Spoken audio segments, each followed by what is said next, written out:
굳건한 믿음을 가지라.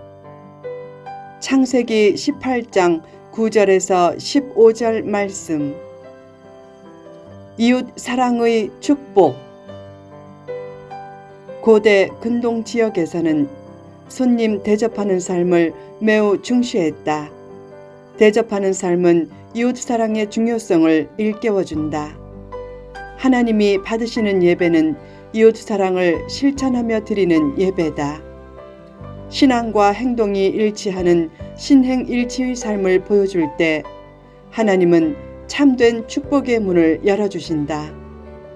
그러므로 축복받고 병 낫기를 원하면 산에서 금식만 하지 말고 산에서 내려와 드리고 나누고 베푸는 삶을 실천하라.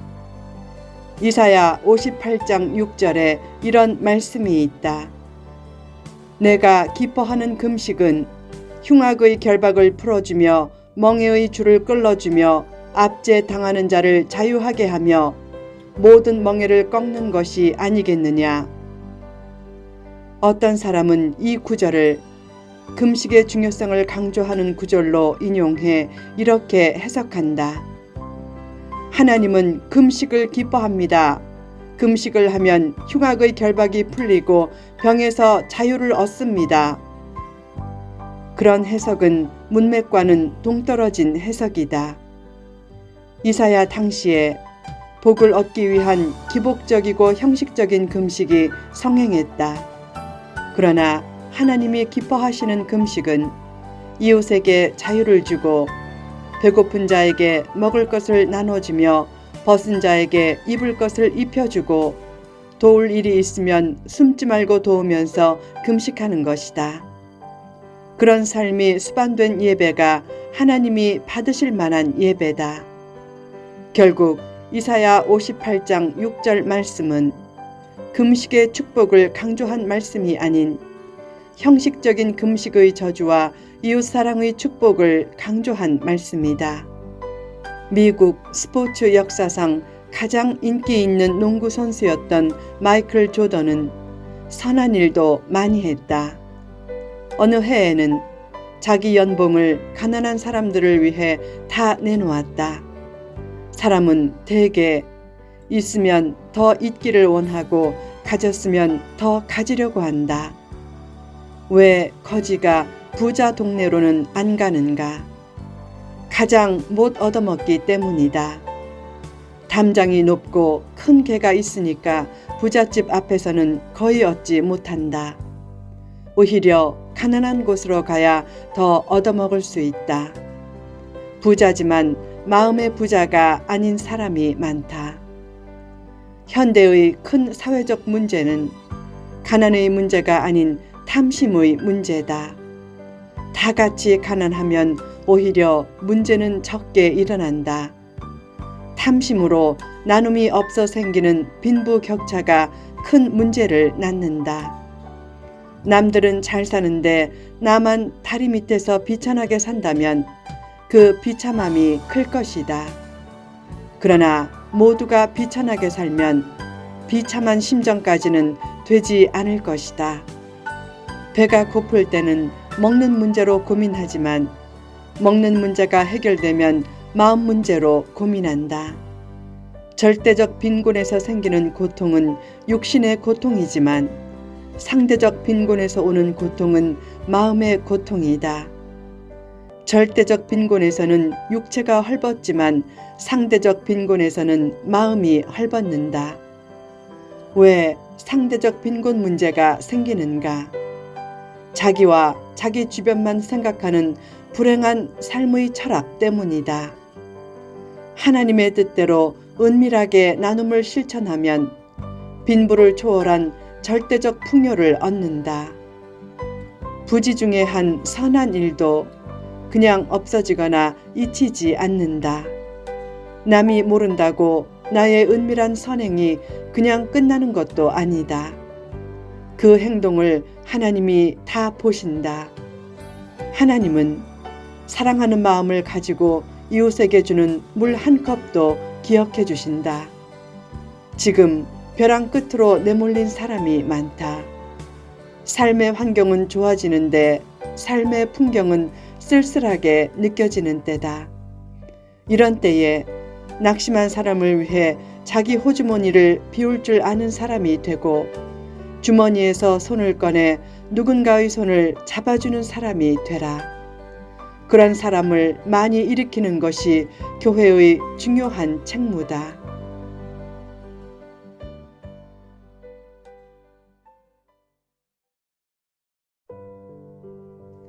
믿음은 무엇보다 소중하다.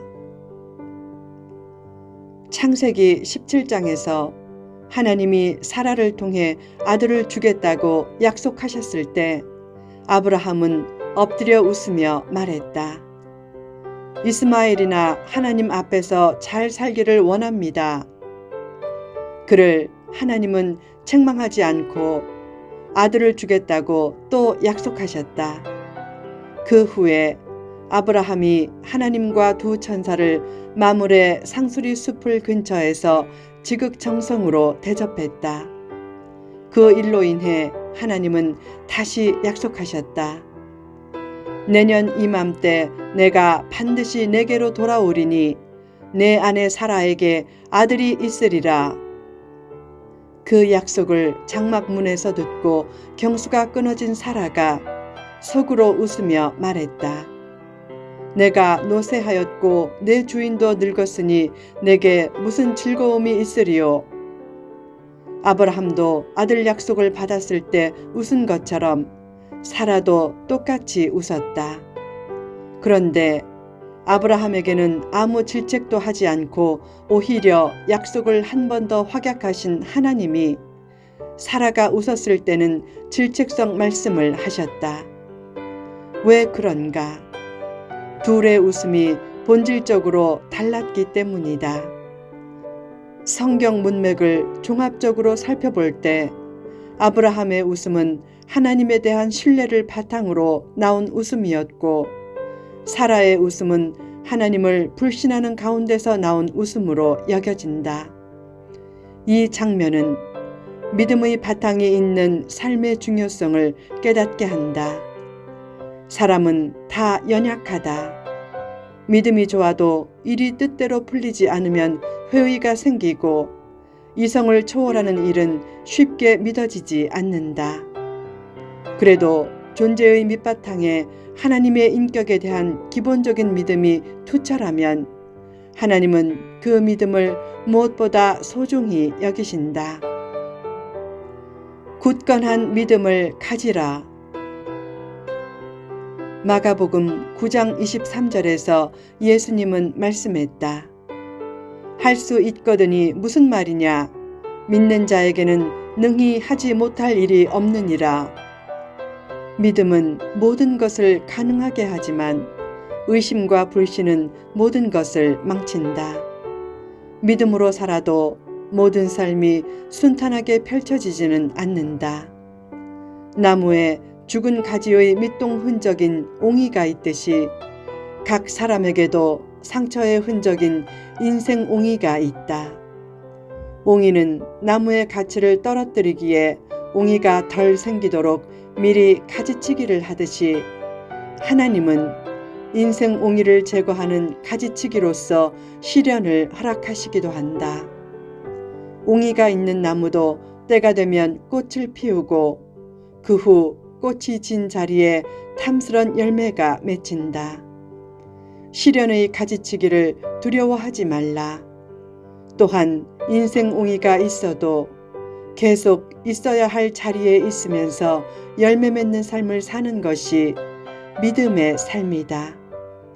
좋은 환경만 찾지 말고 좋은 환경으로 받아들이는 믿음을 가지고 새로운 것만 찾지 말고 새로운 것으로 느끼는 믿음의 감각을 가지라.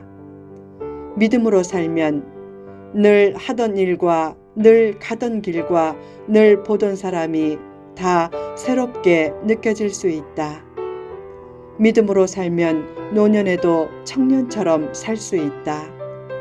믿음이란 구원받고 끝나는 것이 아니다.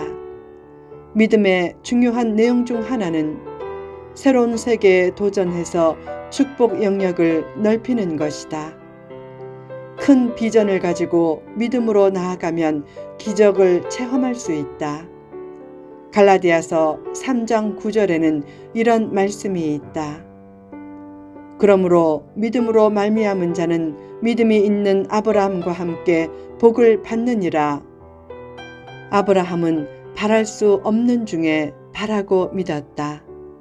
그런 굳건한 믿음을 가지고 나아가면 때로 힘든 일이 있어도 그 일을 능히 극복할 수 있다. 때가 되면 좋은 날이 온다. 아직 축복이 선뜻 다가오지 않았어도 바로 문 밖에 서서 대기 중인 때도 많다. 그때 믿음의 기지개를 펴면 준비된 축복이 내 품에 달려든다. 세상의 익숙한 삶에만 매여 살지 말라. 긍정적이고 도전적인 믿음을 가지고 때로는 세상이 낯설게 느껴지는 삶을 살라.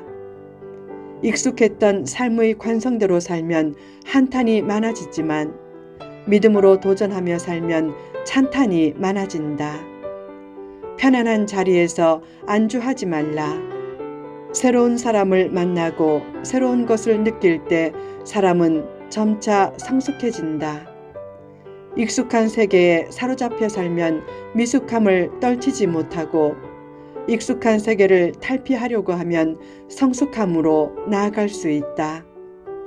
굳건한 믿음을 가지고 새로운 환경에서도 잘 적응하고 더 나아가 새로운 것을 만들어내는 믿음의 사람이 될 때 새로운 가치와 진리의 세계에 눈뜨게 되고 결국 아브라함처럼 복의 근원이 될 것이다.